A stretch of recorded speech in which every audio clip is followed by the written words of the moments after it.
आदाब। JKC news के उर्दू खबरनामे में आपका खुशामदीद। मैं हूं आपके साथ आलम खान हकला। खबरों पर आगे बढ़ने से कबल आइए नजर डालते हैं इस वक्त की अहम सुर्खियों पर। लेफ्टिनेंट गवर्नर ने सीआरपीएफ खवातीन बाइकर को झंडी दिखाकर किया रवाना। कहा, खवातीन मुख्तलिफ शोबाजात में हिम्मत, मेहनत और लगन से संगे मील कर रही हैं अबूर।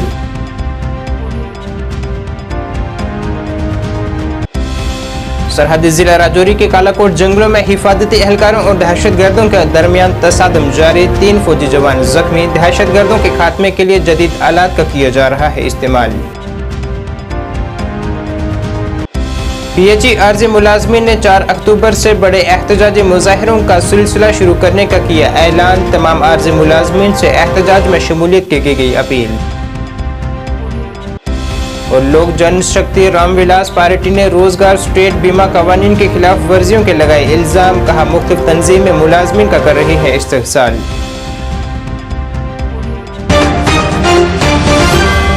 अब खबरें तफसील से। लेफ्टिनेंट गवर्नर मनोज सिन्हा ने आज लाल चौक श्रीनगर से सीआरपीएफ खवातीन की बाइक मुहिम को झंडी दिखाकर रवाना किया है। ये खवातीन बाइकर 2134 किलोमीटर सफर तय करके 31 अक्टूबर को गुजरात के एकता नगर में सरदार वल्लभ भाई पटेल की योम पैदाइश पर पहुंचकर इख्तिताम पजीर होगी। इस दौरान लेफ्टिनेंट गवर्नर ने कहा है कि ये बाइक मुहिम खवातीन की ताकत की कुर्बानी और इनके खुद एतमादी की भी अलामत है और आज खवातीन मुख्तलिफ शोबों में हिम्मत, अज़म और लगन के संगे मील अबूर कर रही हैं। उन्होंने कहा है कि नारी शक्ति को बाख्तियार बनाना और मुकम्मल हकूक जम्मू कश्मीर इंतजामिया का अज़म और अव्वलीन तरजीह है। लेफ्टिनेंट गवर्नर मनोज सिन्हा ने हफ्ता तक चलने वाली GI मेले का श्रीनगर में इफ्तिताह किया है। इस मौके पर सनतों के मरकजी वजीर ममलिकत जनाब सोम प्रकाश भी मौजूद थे। अपनी इफ्तिताही तकरीर में जनाब सिन्हा ने कहा है कि जोग्राफियाई निशानदेही जम्मू कश्मीर में पैदावार के लिहाज से ज़रूरी है क्योंकि इससे मुतल्लिका इलाकों और ज़िलों की पहचान बनेगी और कौमी और बैनुल-अक़वामी सतह पर पैदावार की पहचान और इलाकों की भी पहचान बनेगी। उन्होंने कहा है कि भद्रवाह के राजमाश, रामबन का शहद, राजौरी की दस्तकारी और चावल, बसोली की पेंटिंग और कश्मीर का केसर इस तरह की पहचान से अशिया की बिक्री और उन इलाकों की इक्तिसादी हालत में भी सुधार होगा। मुझे लगता है वन नेशन वन ड्रीम का सर्वोत्तम प्रतीक है और मुझे प्रसन्नता है कि आज पूज्य बापू के जन्म दिवस के अवसर पर इस कार्यक्रम का आयोजन शैलेंद्र कुमार जी और उनकी टीम ने किया है। मैं देश भर से आए सभी साथियों का हृदय से स्वागत करते हुए उन्हें बापू के जन्म दिवस की शुभकामनाएं देता हूं। मैं इस आयोजन को वर्तमान परिप्रेक्ष्य में बापू के आत्मनिर्भर ग्रामीण भारत के सपनों के प्रति सच्ची श्रद्धांजलि मानता हूं, क्योंकि जियोग्राफिकल इंडिकेशन का प्रमुख लक्ष्य खास भौगोलिक क्षेत्रों के एग्रीकल्चरल फूड प्रोडक्ट तथा सिल्क प्रोडक्ट को प्रोटेक्ट करना और उसे ग्लोबल मार्केट उपलब्ध कराकर उसे उन उत्पादों से जुड़ी जो कम्युनिटी है उसके सामाजिक और आर्थिक रूप से कैसे उन्हें ताकतवर बनाया जा सकता है, इसमें इसका बड़ा अहम योगदान होगा। मैं अपनी बात आगे बढ़ाऊं उसके पहले 2 छोटी छोटी घटनाओं का मैं जिक्र करना चाहूँगा। 1927 के आसपास कोलंबिया विश्व का सबसे बड़ा कॉफ़ी उत्पादक देश बन चुका था। उस ज़माने में कोलंबिया की कॉफ़ी अमेरिका, जापान, ब्रिटेन जैसे देशों को एक्सपोर्ट की जाती थी, लेकिन 3-4 साल बाद यकायक कॉफ़ी का दाम $1 पर किलोग्राम कम हो गया और दाम नीचे गिरने लगा। कोलंबिया के किसान बड़े परेशान हुए कि अब तो घाटा हो रहा है, अब क्या होगा। उन्होंने एक यूनियन बनाई जिसे आज भी कोलंबियन कॉफ़ी फेडरेशन के नाम से जाना जाता है, और उन्होंने विदेश में ये जांच करनी शुरू की कि आखिर कारण क्या है। पता चला कोलंबियन कॉफ़ी के नाम से तमाम जगहों की कॉफ़ी मिक्स की जा रही है, जिससे न सिर्फ दाम घट रहा है बल्कि कोलंबियन कॉफ़ी के ब्रांड की वैल्यू भी कम हो रही है। फिर फेडरेशन की मीटिंग बुलाई गई और उन सब ने मिल के निर्णय लिया कि कोलंबियन कॉफ़ी का एक्सपोर्ट, किसानों की प्रॉफिट और उसकी ब्रांड वैल्यू तभी सुरक्षित रखी जा सकती है जब कंज्यूमर को अच्छे तरीके से ये पता हो कि इस कॉफ़ी की ओरिजिनल जगह कोलंबिया है। और इस तरह एक अमेरिकन एडवर्टाइजिंग कंपनी को उन लोगों ने हायर किया और कॉफ़ी के पैकेट पर ऐसा लोगो तैयार किया गया जिसकी कॉपी कोई दूसरा न कर सके।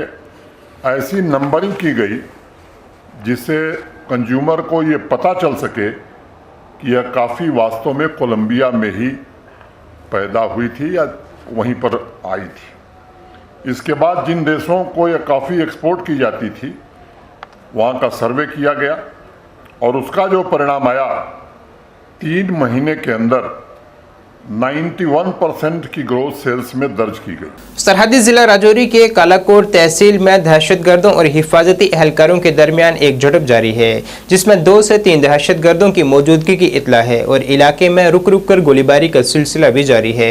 इस गोलीबारी में 3 फौजी जवान जख्मी हुए हैं जिन्हें इलाज के लिए अस्पताल मुंतकिल किया गया है।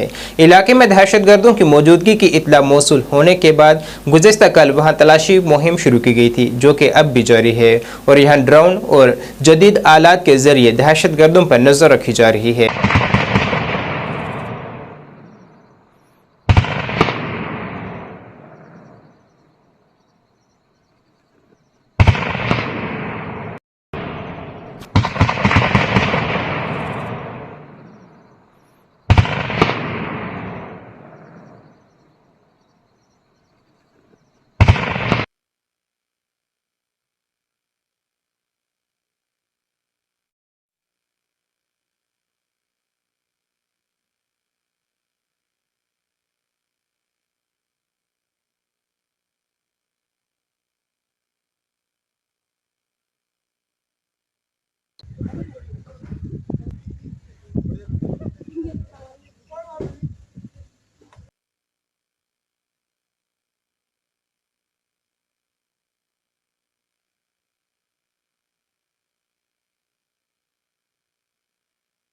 पीएचई महकमे के आर्जी मुलाजमीन की एसोसिएशन की जानिब से आज जम्मू में एक प्रेस कॉन्फ्रेंस की गई जिसमें उन्होंने ऐलान किया है कि वो आइंदा कल से जम्मू में पुरजोर एहतजाजी मुजाहिरों का सिलसिला शुरू करने जा रहे हैं। एसोसिएशन के रुकन विक्रम शर्मा ने तमाम तिहाड़ीदार और आर्जी मुलाजमीन से अपील की है कि वो एक मंच पर खड़े होकर अपनी आवाज़ सरकार तक पहुँचाएँ। उन्होंने मुतालबा किया है कि उनकी खिदमत को मुस्तकिल किया जाए और उनकी तनख्वाहों में इजाफा किया जाए।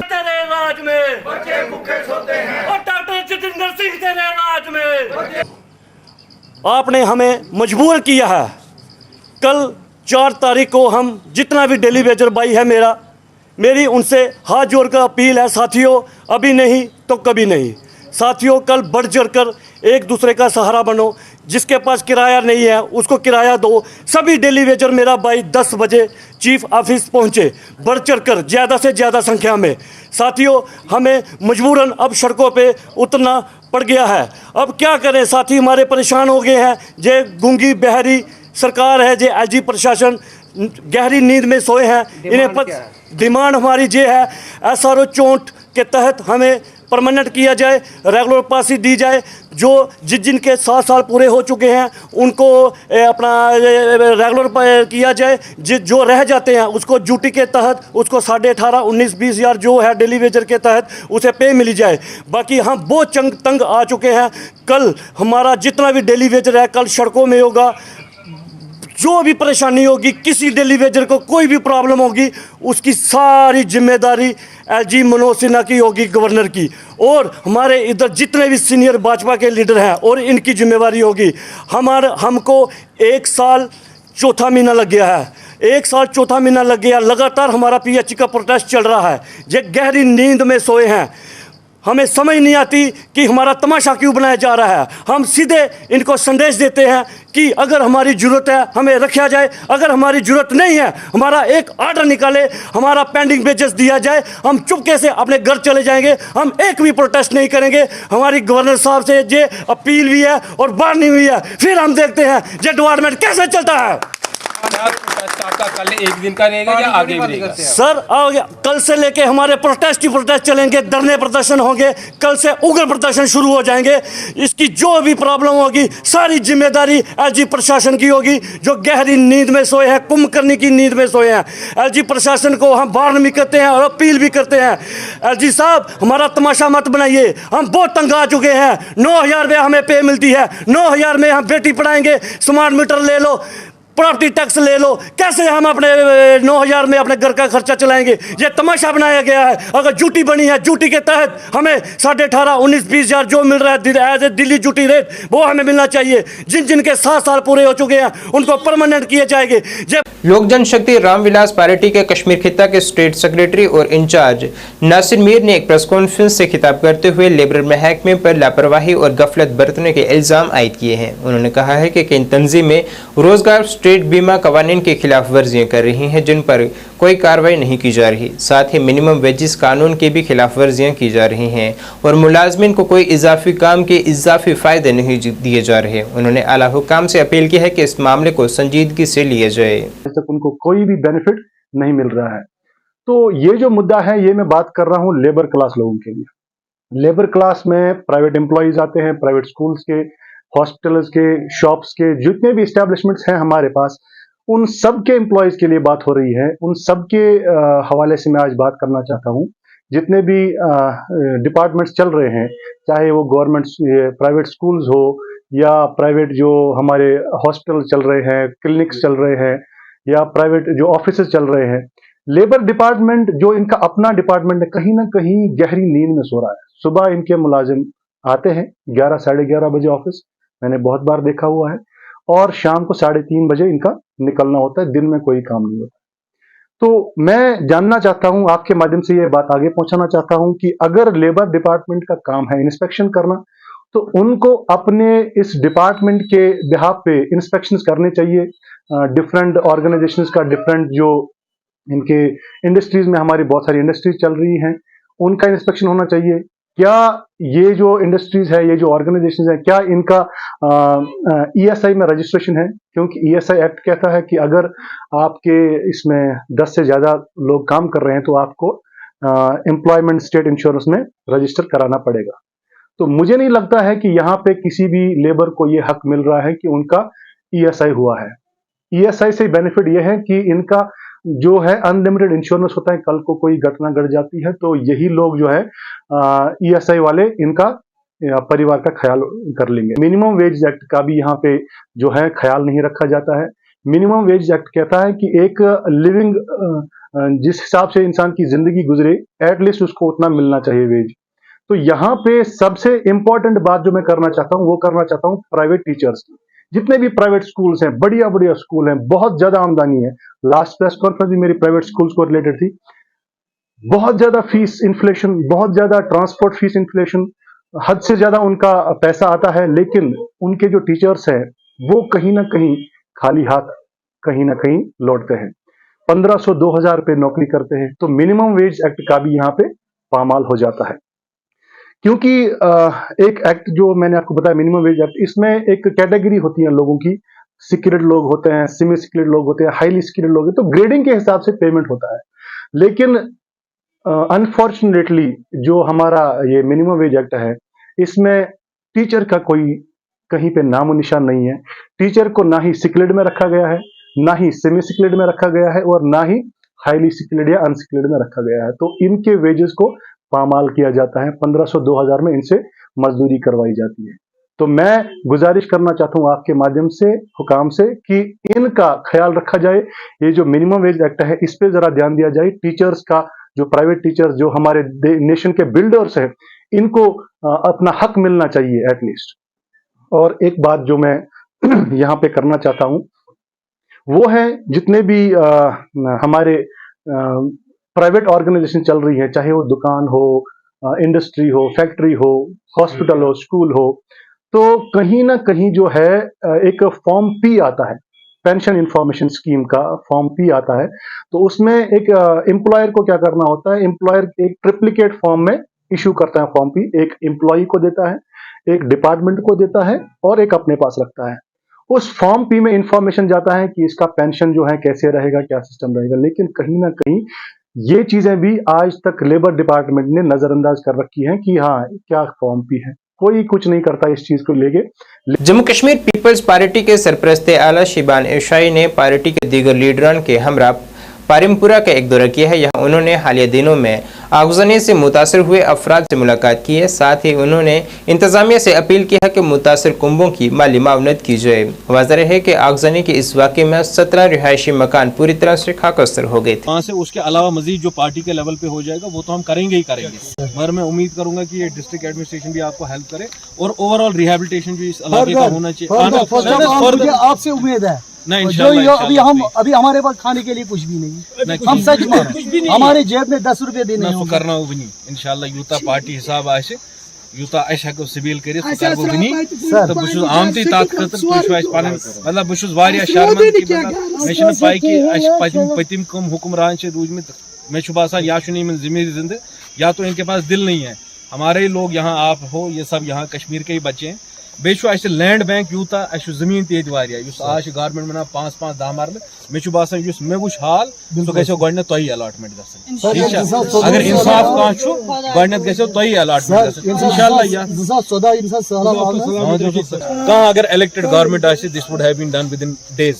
वन चीज आज गवर्नमेंट यमन ग्रेनी कह अगर पोज वन अगर 17 मकान दई दे सर बहुत रात कोपार मे माजरत मे रात यून मगर रात बह कोपार आज बह यथ मकसद से कि बह वुछा तुहद क्या दलील ये बड़े अफसोस की बात है। मुझे लगता है डीसी साहब को पहले खुद आना चाहिए। ये काम आज तो कोई हुकूमत नहीं है किसी पॉलिटिकल पार्टी की, क्या आप ब्लेम करेंगे। तो आज जो आपके डिस्ट्रिक्ट ऑफिस है वो मुझे समझ में नहीं आ रहे, पहले डीसी साहब यहाँ क्यों नहीं आए। 17 घरों के आशाने लुट गए, आगजनी में उनके घर खत्म हो गए। अगर हम लोग यहाँ चल के आ सकते हैं, अभी वक्त की हुकूमत है कहाँ पे। नहीं, मैं उम्मीद करूंगा, मैंने इनसे भी यही वादा किया है, जो पार्टी के बिहाफ पर होगा इंशाल्लाह माली तौर पे बाकी तौर पे इमदाद तो मैं करके ही जाऊंगा। मगर मुझे हैरानगी ऐसी हो रही है, हमारे डीसी साहब है कहाँ, डिवकॉम साहब है कहाँ। अगर 17 घरों का जो है पूरे वो घर डैमेज हो गए इसमें आग में, वो आए क्यों नहीं अभी तक इनका हाल पूछने। इनके हालात को कौन जायजा लेगा। किसी ने मदद की है इनकी, किसी ने राशन दिया है इनको। ये तो बहुत अफसोस की बात है कि आज हमें आना पड़ा। I would have come yesterday only, but party के किसी काम से मैं कुपवारा में था। बट मुझे बड़ा अफसोस है और मैं यही उम्मीद करूंगा डिस्ट्रिक्ट एडमिनिस्ट्रेशन जो है इनके साथ पूरा ताउन करेगी। ना सिर्फ इनको एक्सग्रेशिया कंपनसेशन मिलना चाहिए इन 17 घरों के लिए। गवर्नमेंट ने अभी भी आप लोगों ने भी सुना होगा कि वो ये ऐलान कर रहे हैं कि लैंडलेस लोगों को हम 5-5, 10-10 मरले ज़मीन देंगे। खुदारा इनसे ज़्यादा कौन मुस्तहिक है, आप आके देख लीजिए।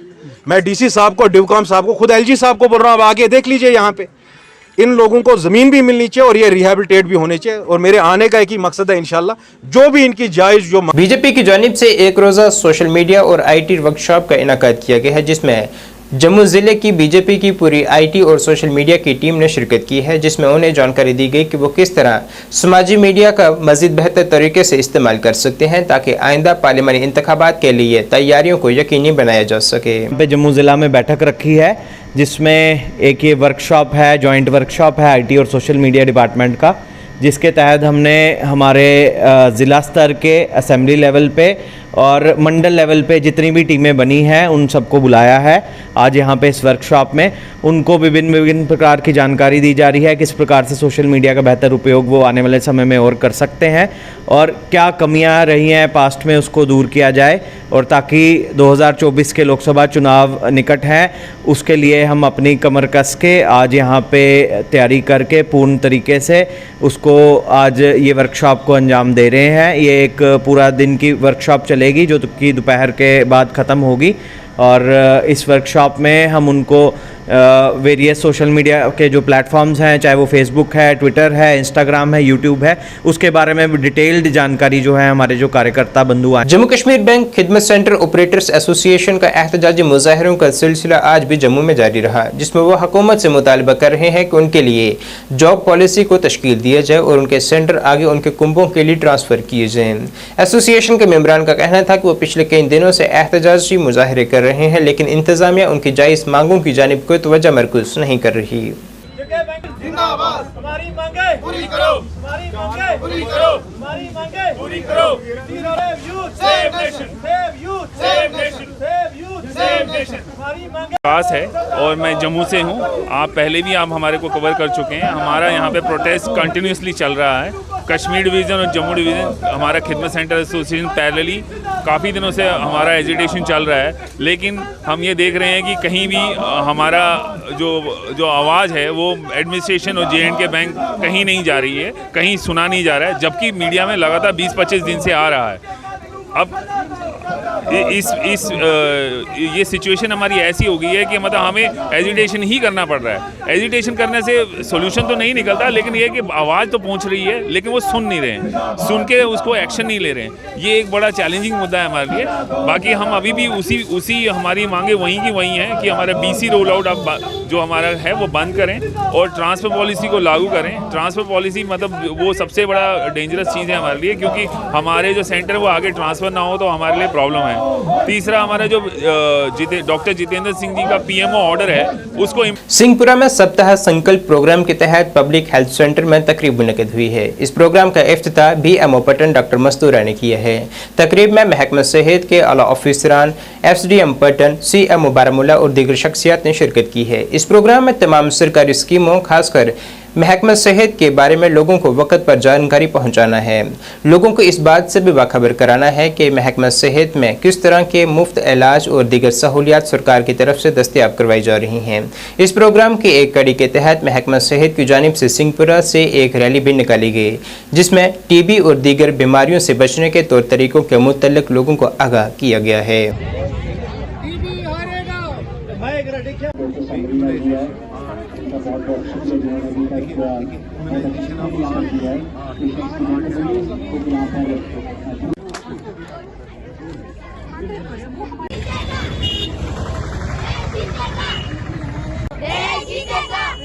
साहब, इनका बहुत बहुत शुक्रिया। इन्होंने हमेशा साथ दिया है डिपार्टमेंट का, चाहे स्पोर्ट्स हो, हेल्थ हो या कोई भी डेवलपमेंट का काम हो। I welcome my guest chief medical officer doctor Bashir साहब कि उन्होंने यहाँ तशरीफ लाया, उनका बहुत बहुत शुक्रिया। इस कैंप का दरअसल सप्ताह संकल्प शुरू हो गया 3 से 9 तारीख तक।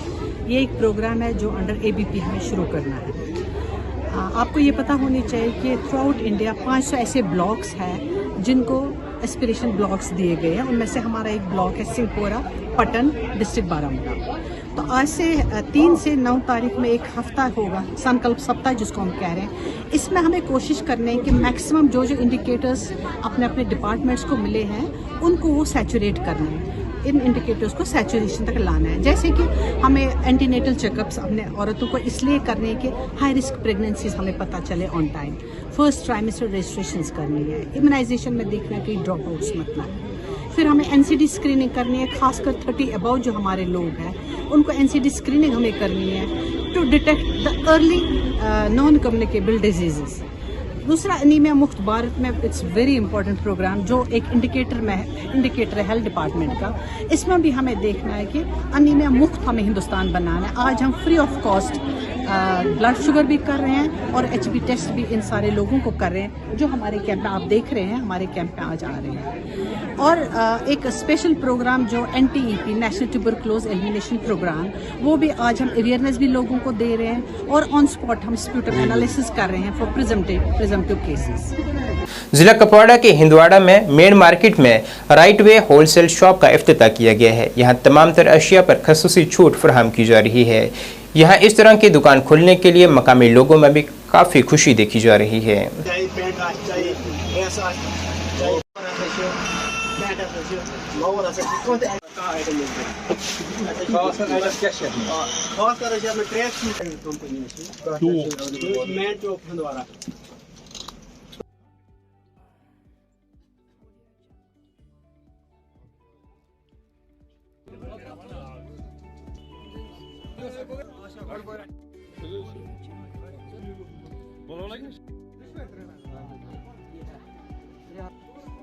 दुकान खुलोमुत नो ये हर कह आइटम 300 रुपये चाहे ये हर कह आइटम 300 रुपये चाहे पेंट आ चाहे ड्रेस आ चाहे कह चीज आ 300 रुपये कस्टमर मिल 300 रुपये सो हर कह आइटम वंदुक वात वोतमुत ओट वात नो दुकान खुलमुत अपर पेंट लोवर कह आइटम 300 रुपये अच्छा हर एक हर कह आइटम बन खास कर आइटम क्या खास कर में track suit pant jacket shirt trouser बचन like the traders company main चौक हंदवारा कह आइटम कस्टमर गि आसान इन जाए बनियान 600 रुपये 300 रुपये रेट कोट पैंट मिल 300 रुपये कोट पैंट ये मिल 300 रुपये सेल थोमुत लगित इंडिया लोवर पन सह 300 रुपये दहन सात अकिस सात आइटम तम 500 रुपये माल फ्री डिस्काउंट ट्राउजर फ्री थोमुत। नाज़रीन, इस वक्त के उर्दू बुलेटिन में बस इतना ही। मुझे मेरी टीम के साथ दीजिए इजाज़त। अल्लाह हाफिज़।